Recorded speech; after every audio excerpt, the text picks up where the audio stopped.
There is something about speed weeks at Daytona. Something about the beach, the clear skies, the cool air. Every driver has an extra gleam in their eye. Every team starts the season with a clean slate. The crews wear crisp new uniforms. The cars sport bright new paint jobs. The stars come out, and the fans are always waiting with pen and program in hand.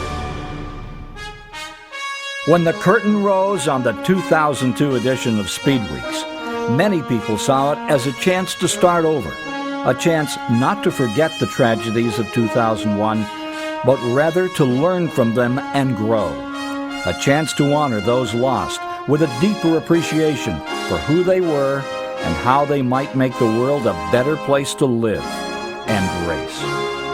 The 44th edition of the Daytona 500 was not overshadowed by the memory of Dale Earnhardt. Instead, it was touted as a tribute to the man who had loved the great American race so very, very much. Carrying the torch for the man in black would be the son that shares his name, and an old friend, Dave Marcus, who was making his 33rd and final Daytona 500 start. Rookie Jimmy Johnson led the field to the green flag, but it was Kevin Harvick in the Intimidator's car who led the first 3 laps. And Michael Waltrip, in a Dale Earnhardt Incorporated Chevy, he led the next 30. Although Earnhardt's son would not fare as well. It was a furious 3.5-hour battle, with 20 drivers taking a turn at the front, everyone holding their breath in anticipation of the big one, the multi-car wreck that seems to always play restrictor plate racing. 61 laps from the finish, it happened. Oh, look out!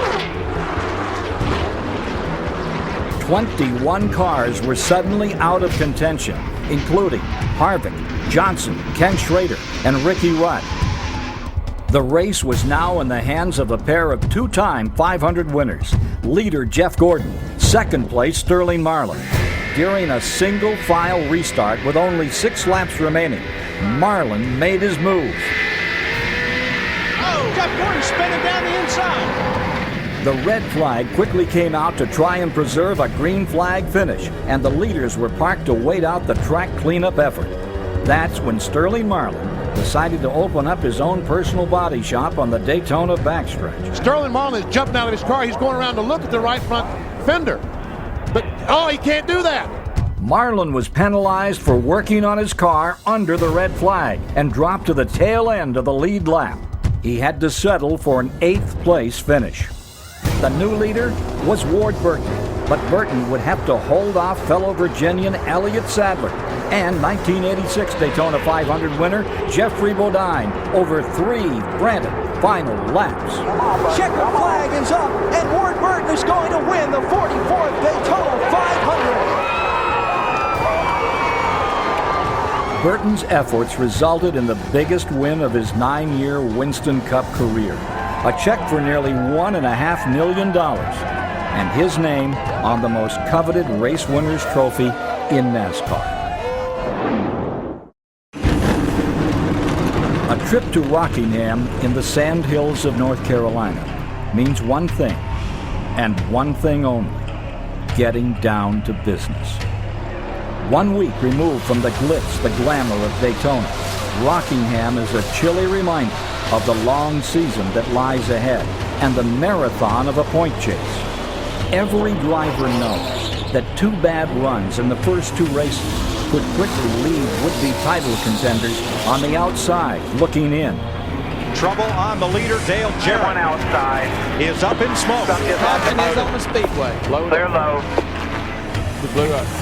Sterling Marlin was once again at the point, with Bobby Labonte in pursuit.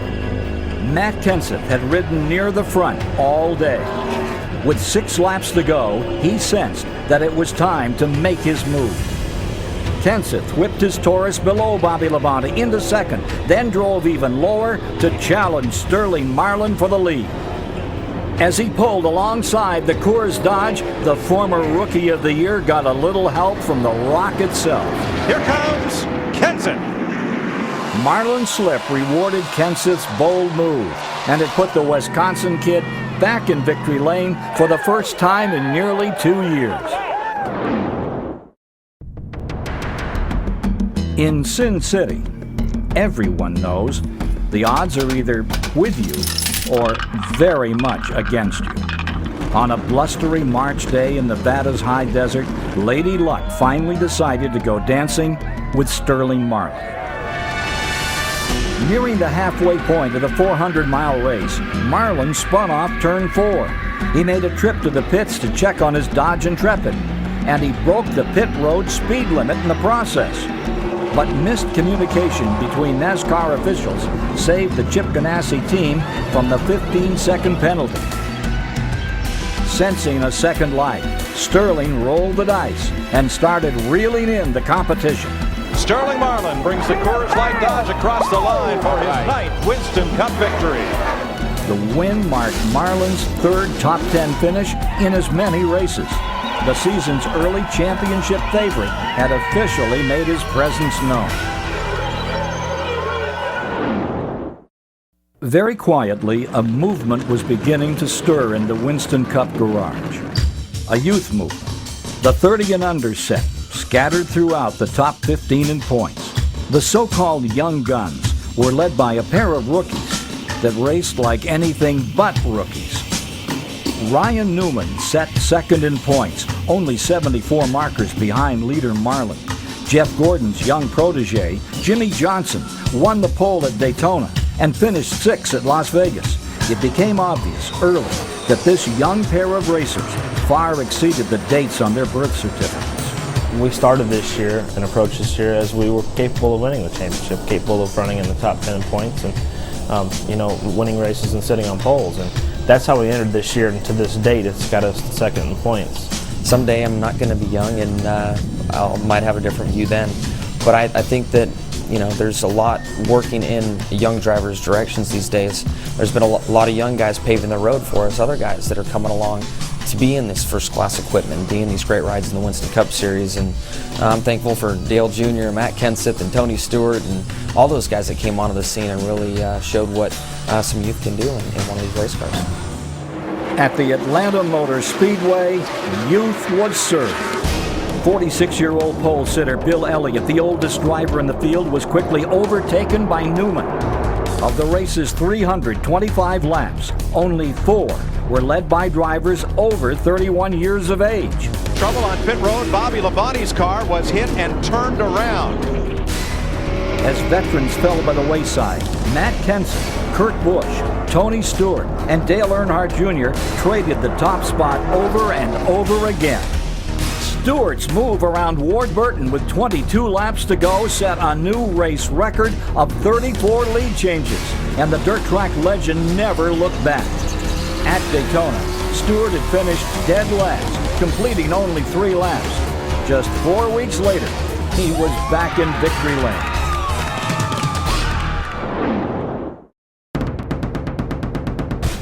Awaiting the young guns 1 week later, the place known as the track too tough to tame.